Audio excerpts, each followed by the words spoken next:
اور بناتا ہے تو ہم کو بنا کے ہم تیری حمد و ثنا کے ساتھ تیری تسبیح و تقدیس کرتے رہتے ہیں۔ خدا نے فرمایا، میں وہ مصلحتیں جانتا ہوں جو تم نہیں جانتے، اور آدم کو سب چیزوں کے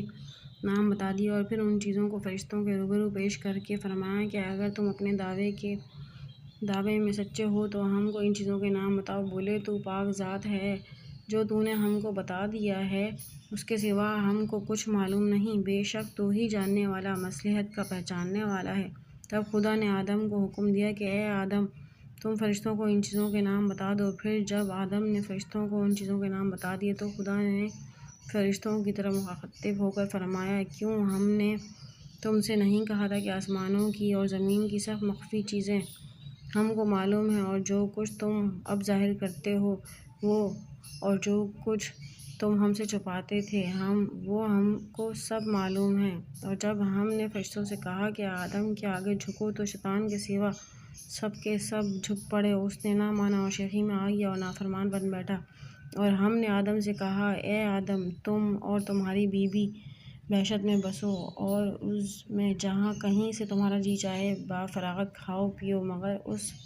درخت گندم کے پاس مت پھٹکنا، ایسا کرو گے تو تم آپ اپنا نقصان کر لو گے۔ پس شیطان نے ان کو وہاں سے بہلا پھسلا کر اکھاڑ دیا، اور آخر کار جس مزے میں تھے اس سے ان کو نکلوا چھوڑا۔ اور ہم نے حکم دیا کہ تم سب اتر جاؤ، تم ایک کے دشمن ایک، اور زمین میں تمہارے لیے ایک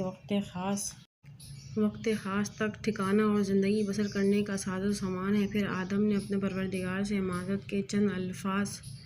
سیکھ لیے، اور ان الفاظ کی برکت سے خدا نے ان کی توبہ قبول کر لی، بے شک وہ بڑا ہی درگزر کرنے والا مہربان ہے۔ جب ہم نے حکم دیا کہ تم سب کے سب یہاں سے اتر جاؤ تو ساتھ ہی یہ بھی سمجھا دیا تھا کہ اگر ہماری طرف سے تم لوگوں کے پاس کوئی ہدایت پہنچے تو اس پر چلنا، کیونکہ جو ہماری ہدایت کی پیروی کریں گے آخرت میں ان پر نہ تو کسی قسم کا خوف طاری ہوگا اور نہ وہ کسی طرح پر آزردہ خاطر ہوں گے، اور جو لوگ نافرمانی کریں گے اور ہماری آیتوں کو جھٹلائیں گے وہی دوزخی ہوں گے، اور وہ ہمیشہ ہمیشہ دوزخ ہی میں رہیں گے۔ اے بنی اسرائیل، ہمارے وہ احسانات یاد کرو جو ہم تم پر کر چکے ہیں، اور تم اس اقرار کو پورا کرو جو تم نے ہم سے کیا ہے۔ ہم اس اقرار کو پورا کریں گے جو ہم نے تم سے کیا ہے، اور ہم ہی سے ڈرتے رہو، اور اس قرآن پر ایمان لاؤ جو ہم نے اب نازل فرمایا ہے، اور وہ اس کتاب توراۃ کی تصدیق کرتا ہے جو تمہارے پاس ہے، اور سب سے پہلے اس کے منکر نہ بنو، اور ہماری آیتوں میں تحریف کر کے ان کے معاوضے میں تھوڑی قیمت یعنی دنیاوی فائدے حاصل نہ کرو، اور ہم ہی سے یعنی ہمارے عذاب سے ڈرتے رہو، اور سچ کو جھوٹ کے ساتھ گڈبڈ نہ کرو، اور جان بوجھ کر حق بات نہ چھپاؤ، اور نماز پڑھا کرو اور زکوٰۃ دیا کرو، اور جو لوگ ہمارے حضور میں باوقت ادائے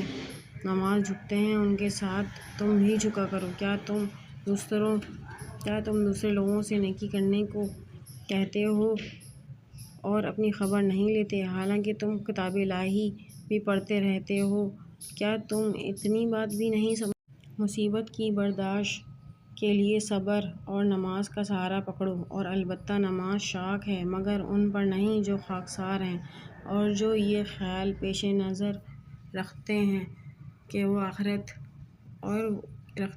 وہ آخرکار اپنے پروردگار سے ملنے والے اور اسی کی طرف لوٹ کر جانے والے ہیں۔ اے بنی اسرائیل، ہمارے وہ احسانات یاد کرو جو ہم تم پر کر چکے